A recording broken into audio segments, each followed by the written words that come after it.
Bueno, me tocó otra vez el libro de Isaías y tardé bastante en escoger el tema, tardé mucho, y al final puse cuando el reinado de Dios me acerca a Dios. Voy a leer algunos versículos sueltos de Isaías, pero se centrará más en Isaías 52:7, 52:13, Isaías 53, del 2 al 5. Vamos a ver si hoy no funciona por primera vez. No hay manera. Sí, ahí va. El primer punto que yo puse, el rechazo al reinado de Dios versus el reinado del hombre. ¿Alguna vez ya pensaste qué harías si fuera un rey de una nación? Lo más parecido a nuestra realidad, porque claro, tenemos rey en España, pero lo más parecido sería, por ejemplo, Antonio y yo, mi antiguo compañero, cuando yo cuidaba la finca, a veces nos preguntábamos, ¿qué harías tú con una gran cantidad de dinero? Millones, muchos millones. Y estábamos siempre diciendo, bueno, yo compraría esta finca y la arreglaría un poco porque para nosotros la gestión no estaba muy bien llevada por el jefe. Si tuviéramos el poder en nuestras manos, porque al final nos proporciona un cierto poder, nosotros haríamos distinto como el jefe está llevando la gestión de la finca.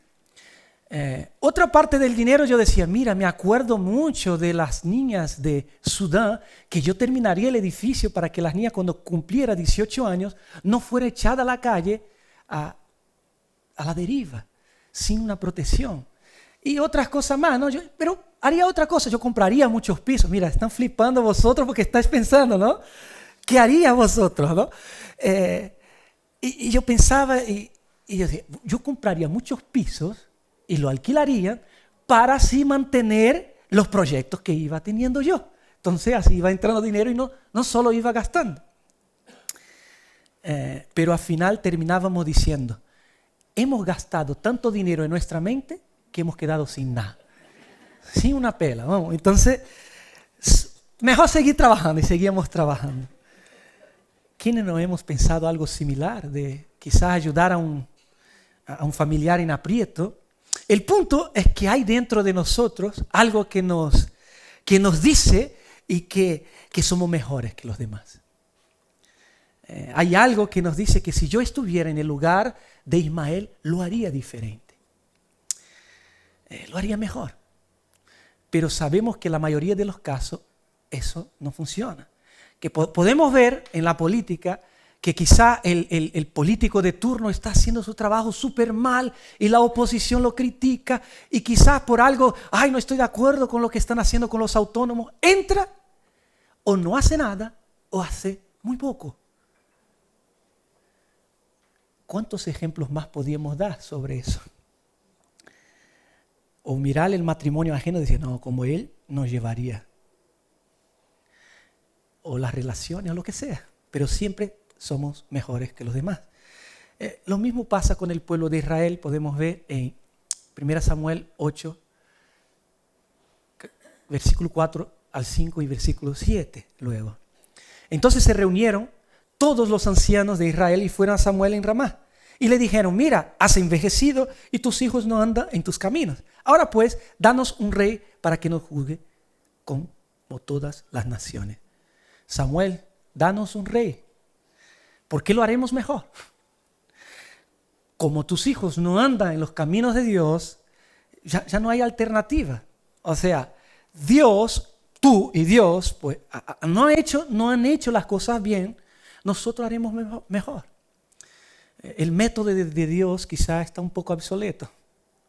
Seguro. Mira las naciones. Mira los demás. Hay una tendencia en nosotros en pensar que somos superiores.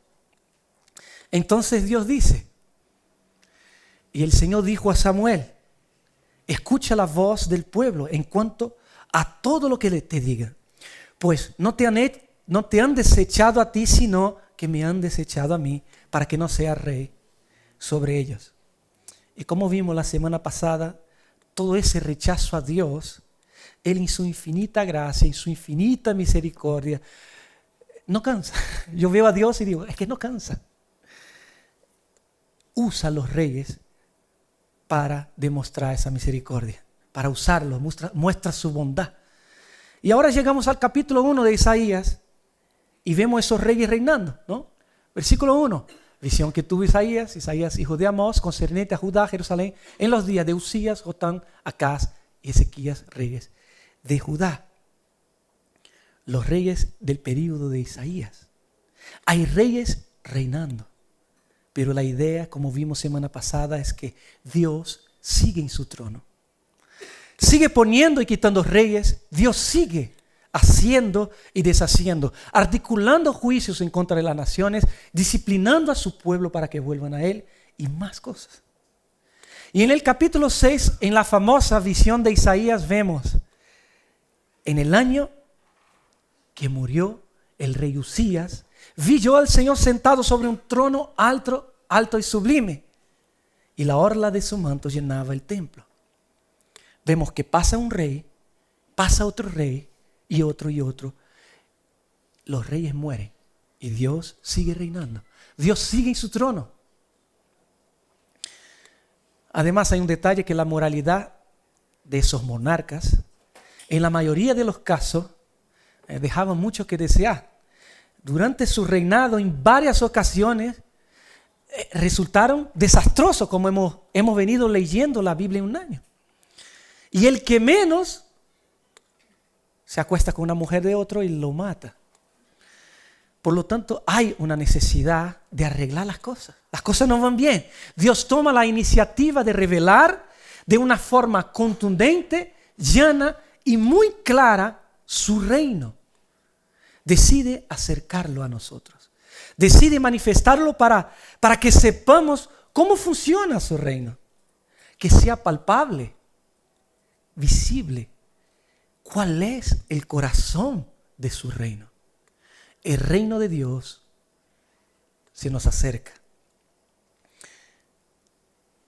Isaías 9 nos dice, versículo 6, porque un niño nos ha nacido, un hijo nos ha sido dado, y la soberanía reposará sobre sus hombros, y se llamará su nombre, admirable consejero, Dios poderoso, Padre eterno, príncipe de paz. Qué conflictivo versículo en medio de los cristianos.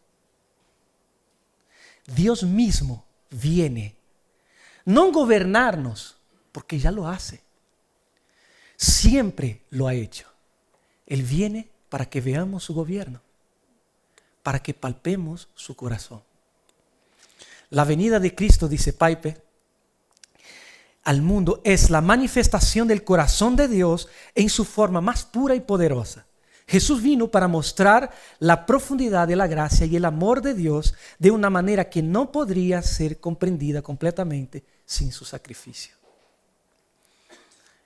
Vemos ahora en Isaías 52, versículo 7, el mensaje y su contenido. ¡Qué hermoso! Son sobre los montes los pies del que trae buenas nuevas, del que anuncia la paz, del que trae las buenas nuevas de gozo, del que anuncia la salvación y dice, a Sión tu Dios reina. Aquí nos habla de ese reino, nos muestra alguien que está anunciando y qué tipo de reino vendrá. En un contexto de guerra, en una ciudad sitiada, si paramos para pensar, lo mejor que te puede pasar es que vea una banderita blanca a lo lejos en las montañas, de alguien que viene anunciando. Imagínate que tus hijos están desnutridos, ya la comida por acabar, el agua escasa, agua contaminada. ¡Qué alivio! ¡Qué tranquilidad esa banderita y esa persona! ¡Qué gran significado y qué gran aliento! Es imposible no causarnos gozo. Es como cuando alguien tiene una herida y viene un enfermero y nos da un chute de anestesia y ¡hala! ¡Qué alivio! Ya no me duele. O cómo no levantarnos los ánimos, por ejemplo, si fuéramos el pueblo de Israel en Babilonia. Sí, hay una promesa que vamos a recuperar lo perdido. Que aliento, mi circunstancia por fin llegará a su final. Pero también a veces la Biblia se expresa de una forma que yo digo, madre mía. Yo la verdad nunca vi un pie bonito, ¿eh? Pero ahí lo dice. Hermosos son. Bueno, ya he visto, de un bebé que cuando nace, ¡ay, qué precioso! Todo es precioso. Aunque sea feo, pero decimos que es precioso. Pero un bebé no camina, no corre, entonces no aplica ese versículo. Pero una persona grande no he visto un pie bonito, de verdad, no lo veo de esa forma. Pero aquí los pies son hermosos porque el mensaje que lleva, el mensajero lleva un mensaje de tal magnitud que comprende la urgencia de llegar a su destino lo más pronto posible. Su belleza radica en la importancia del mensaje que transporta. Una noticia hermosa. Qué ganas, qué ansiedad tenemos de contar a los demás, ¿no? La paz y el gozo que el mensajero experimenta, de hecho experimenta antes que los de la ciudad, porque él tiene las noticias en su mano, lo que ha alcanzado el mensajero, porque él quiere que todos los demás experimenten lo mismo. Lo increíble es el contenido del mensaje. El final del versículo dice, tu Dios reina. Qué hermosos son los pies de los que anuncian las buenas nuevas de gozo y salvación. Y al final, ¿qué mensaje es ese? Tu Dios reina.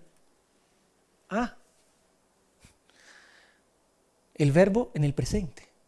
Pero ¿cómo así? Por ejemplo, si estoy en una ciudad sitiada, ¿cómo reina? ¿Esa es la noticia? ¿Cómo va a reinar si estoy oprimido en el reino del otro, en Babilonia? ¿Cómo puede permitir cosas tan duras? Tu Dios reina. Pero Señor, miramos hoy en nuestra sociedad tantas guerras, tantos conflictos. El fin viene. Tu Dios reina. Señor, y mi dolor, y mi angustia, y mi hijo, y ese problema. Tu Dios reina. Tu Rey reina. ¿Ya han parado para pensar? Qué increíble realidad y qué distancia hay de nuestra práctica diaria. El autor quiere que nos demos cuenta de que cada proceso, cada momento, cada actitud de Cristo fue milimétricamente controlada por el Rey que nunca ha dejado de gobernar. Nunca ha dejado de gobernar. Nuestro Rey, nuestro Dios reina. La manifestación de ese reino. En Mateo 20:28 dice, como el Hijo del Hombre no vino para ser servido, sino para servir, para dar su vida en rescate por muchos. Hay un objetivo concreto, dar su vida. Él decidió, escuche, Él decidió, y para decidir tenía que ser el mandamás. No hay otra manera. No hay otra manera. En Hechos 27, versículo 28 nos dice, porque en verdad en esa ciudad se unieron tanto Herodes como Poncio Pilatos, juntamente con los gentiles y los pueblos de Israel, contra su santo siervo Jesús, a quien tú ungiste para hacer cuanto tu mano y tu propósito habían predestinado que sucediera. Cada paso de Jesús estaba ya determinado en la eternidad.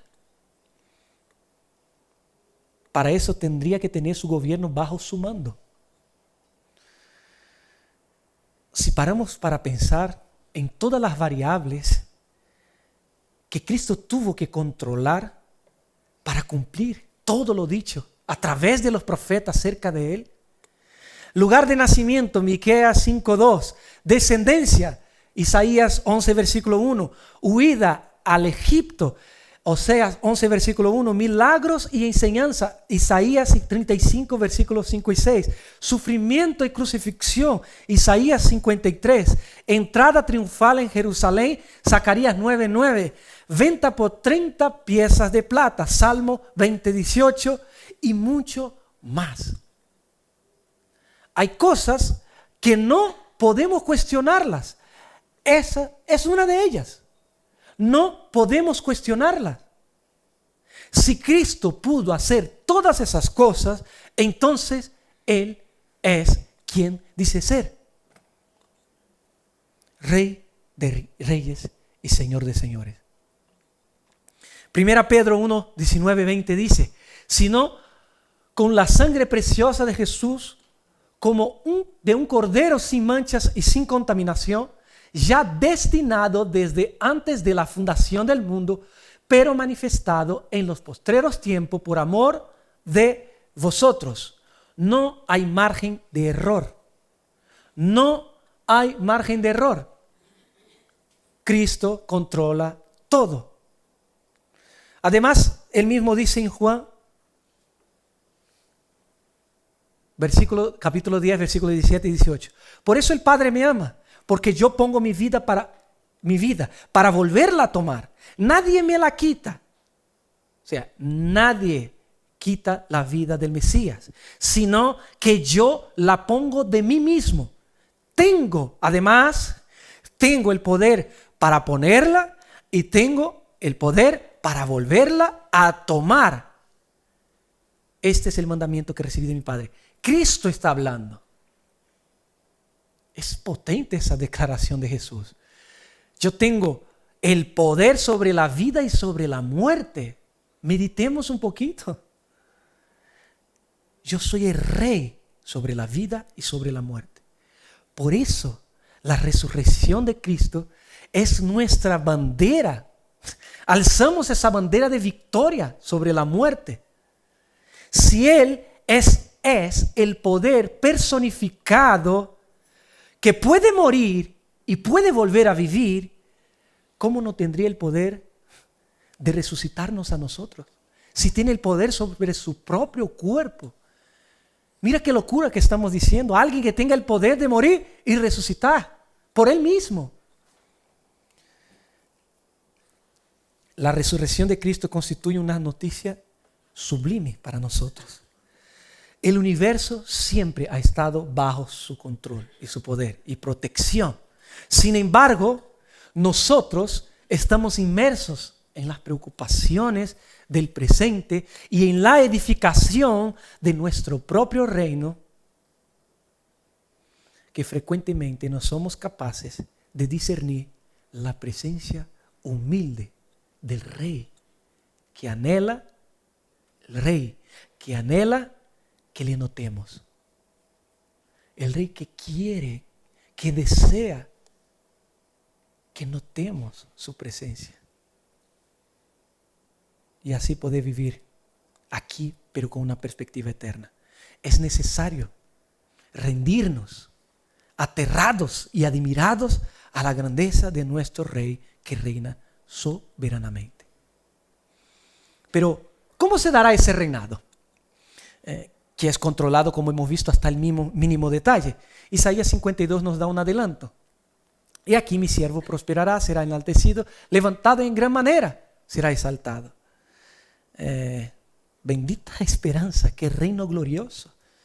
Pero ¿qué tipo de prosperidad está hablando? Será enaltecido. Los evangelios nos hablan que el reino de los cielos se ha acercado a vosotros. Y el libro de Isaías también, él es llamado como el quinto evangelio por algunos teólogos, porque nos infunde esa idea del reinado de Cristo y del vituperio de Jesús. Pero veremos un contraste sorprendente en el capítulo 53 de todo lo que acabamos de leer en la manifestación de ese reinado. Ese capítulo presenta aspectos que parecen ser contradictorios a las expectativas de lo que es un reinado triunfante. Isaías 53 dice, versículo 2, no tiene aspecto hermoso ni majestad para que le miremos, ni apariencia para que le deseemos. A ver, ¿tú ya viste el rey Felipe VI vestido con trapos, con ropas rotas? O cuando están preparados la reina Leticia para ir a un acto que hay policías, glamour, hay ostentación y luego los programas están comentando el vestido de la reina que es fulano, que ha costado, pues el más barato. La reina es súper generosa, ha gastado pues 50,000 euros en el vestido y tú dices, wow, mi salario de toda la vida. Esa es nuestra inclinación. La inclinación de todo ser humano. Queremos llamar la atención desde la bobería que hace un niño y dice, papá mira, hasta un adulto que interrumpe una conversación queriendo ser el centro de las atenciones. Todos buscamos la atención para nosotros. Un rey que no tiene majestad, un rey que no llama la atención. Qué raro, ¿no? Esto no es normal. Y en los versículos 3 de Isaías 53 nos viene para derrumbar cualquier intento de semejanza a un reino terrenal, ¿no? Que podemos ver. Fue despreciado y desechado de los hombres, varón de dolores y experimentado en aflicción, y como uno de quien los hombres esconden el rostro. Fue despreciado y no lo estimamos. Pregunta, que me gusta preguntar mucho. Preguntón. ¿Qué esperanza me puede traer un rey que sufre de esa manera? ¿Qué libertador es ese?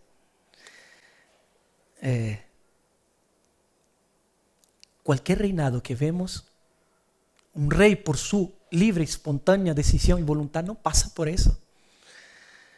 Y no solo sufre, sino que siendo quien es, el admirable, el consejero, el Dios poderoso, Padre eterno, ese es Cristo.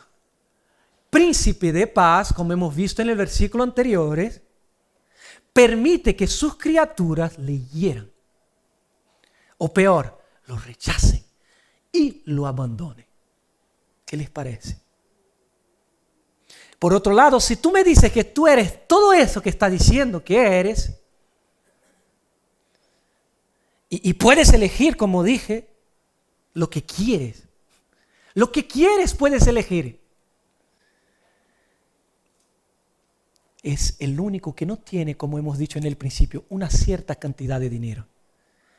Él tiene todo el control y escoge estar en esta posición. Estando en la posición de admirable, se viste de humanidad e indeseado por los hombres. Estando en la posición de admirable. Es verdad que sufrir por nada, nadie sufre por nada, es inútil. Además, que alguien sufra por otros tampoco es que causa un impacto tan grande, porque, bueno, fulano ha sufrido por fulano, ay, qué bien, me impacta, ay, qué lindo, ya está, pasa.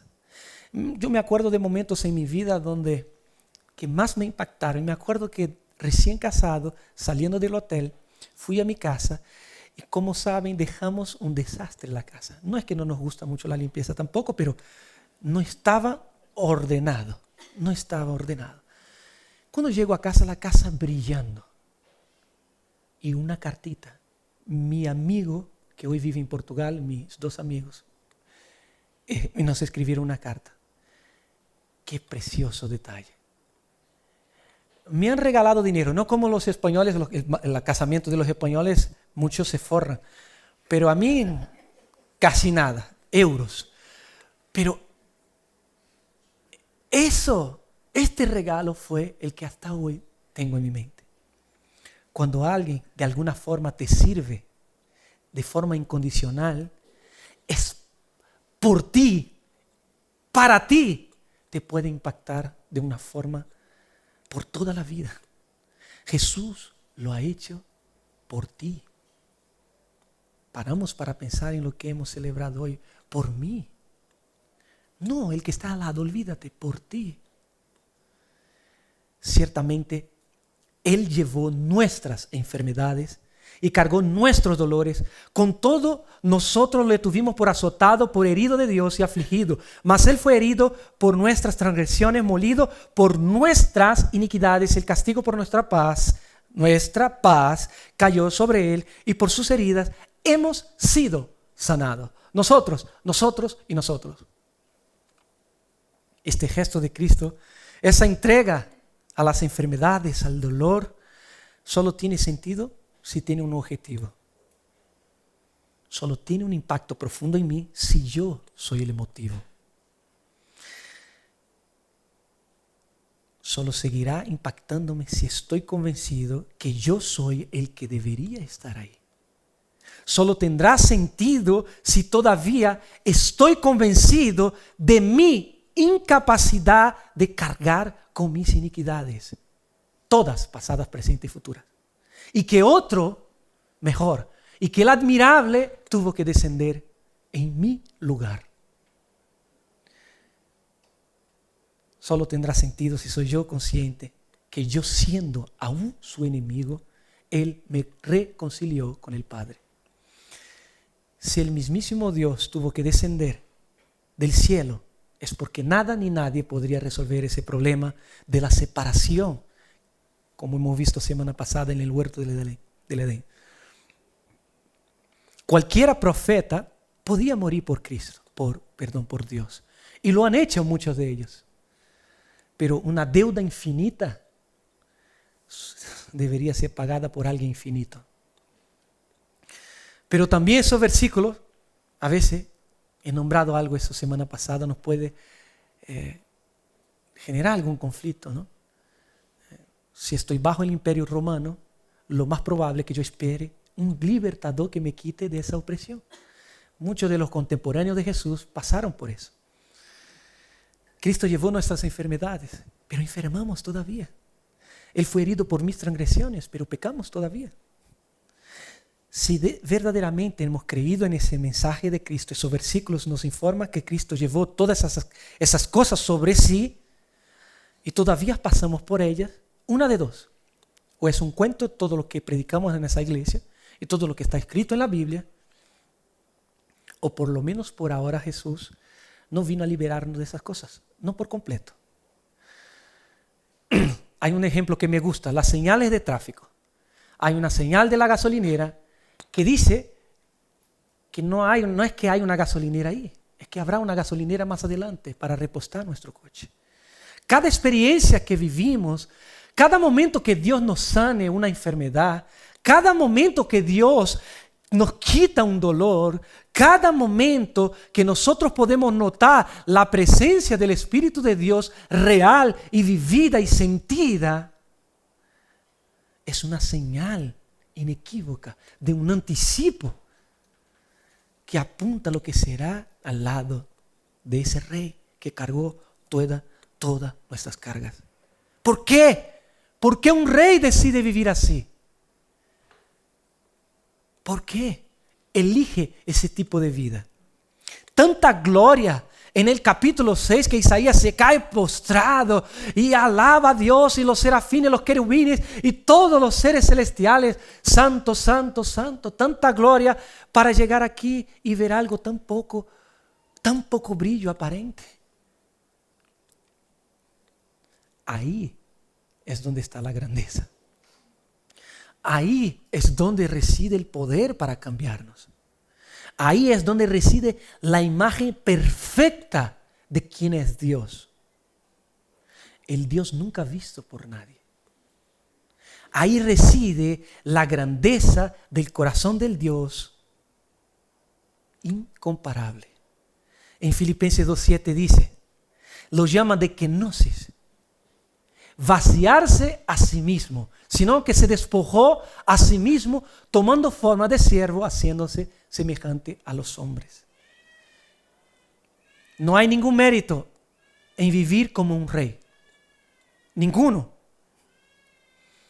No hay mérito en vestir las ropas de un rey y pasear por la calle y ser alabado por sus feligreses. Si solo vivo como un rey, eso es lo que soy, un rey. Ahora, la esencia de la grandeza de alguien reside en que aún teniendo todo, vivir como si no lo tuviera. La esencia de la grandeza de alguien que ama no es amar a los que les aman, es amar aún a los que les persiguen. ¿Quién es el que tiene ese corazón? Puede ver de forma natural amar al que acaba de criticarte y avergonzarte en público delante de otros. ¿De forma natural te sale? La grandeza del perdón está en tener la capacidad de perdonar a aquellos que nos odian. Jesús lo dice. ¿Qué mérito hay en perdonar a los que nos aman o en amar a los que nos aman? Puedes de forma natural y sin reproches pasar por alto una ofensa que alguien que acaba de compartir detalles íntimos de tu vida o confidenciales de tu vida sin tu consentimiento. Puedes de forma natural y sin reproches. Puedes servir de forma natural a aquellos que te han pisoteado, aquellos que te han herido. Puedes de forma natural. ¿Te sale? Ese es el corazón natural, normal de nuestro Rey. Siempre funciona así. Alguien con el corazón libre, desprendido. El infinito viviendo en lo finito. El todopoderoso lleno de debilidad. El Rey sirviendo. El dador de la vida muriendo. Ese es tu Dios. No hay acto de generosidad mayor que este. No hay. ¿Puedes percibir hoy su corazón? Mejor, ¿podemos percibirlo? ¿Por qué es tan difícil deleitarnos, tirarnos sin paracaídas en ese reinado de ese Dios como hemos visto? Porque todavía creemos que lo haríamos mejor. Sencillamente. Pensamos que podemos dirigir nuestras vidas con más sabiduría que el propio Creador. En Lucas 9, 52 a 54 dice: y envió mensajeros delante de él, y ellos entraron en una aldea de los samaritanos para hacerle preparativos, pero no le recibieron, porque sabían que habían determinado ir a Jerusalén. Al ver esto, sus discípulos Jacobo y Juan dijeron: Señor, ¿quieres que mandemos que descienda fuego del cielo y los consumamos, que lo matemos a esa raza de víboras? Yo tengo una idea mejor que la tuya, Jesús. Seguro lo haré mejor. Vamos a matarlos a todos. Ustedes no han entendido nada. Creemos que podemos enfrentar nuestro dolor con nuestras propias fuerzas. Pensamos que podemos transitar en este peregrinaje, pequeño espacio de tiempo aquí en la tierra, por nuestros propios medios. Nuestro Rey es lo opuesto a cualquier intento de gobierno humano. Él antepone las necesidades de los demás a las suyas. Una vez más, ¿por qué un rey decide por su propia voluntad pasar por todo ese proceso en la cruz? Hasta la cruz. Perdón, necesito agua.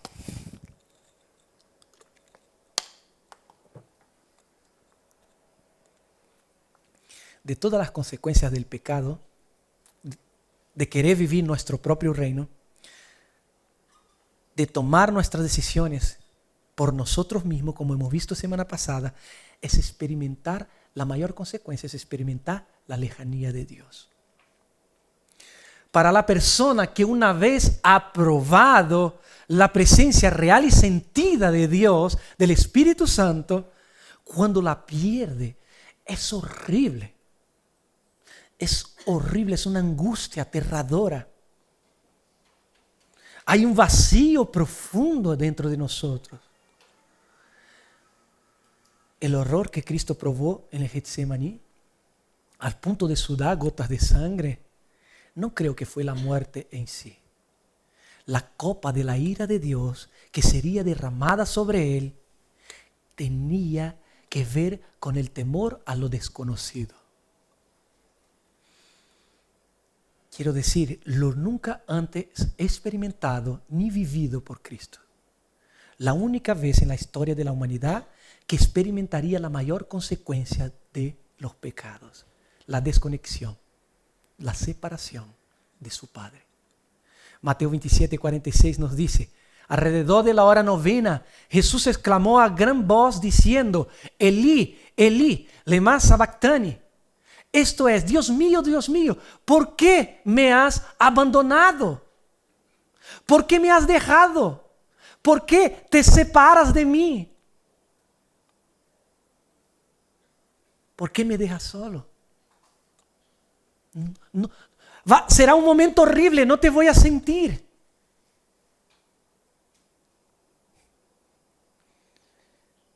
¿Por qué un rey elige un camino tan difícil y tan duro? ¿Por qué motivo? ¿Qué soñaba Jesús? ¿Qué fantaseaba en su cabeza mientras iba al Calvario? Respuesta: lo contrario a lo que él experimentó en la cruz. Nuestra unión con el Padre, nuestro vínculo eterno con él. Hebreos 12:2 dice: puesto los ojos en Jesús, el autor y consumador de la fe, quien por el gozo puesto delante de él soportó la cruz, menospreciando la vergüenza, y se ha sentado a la diestra del trono de Dios.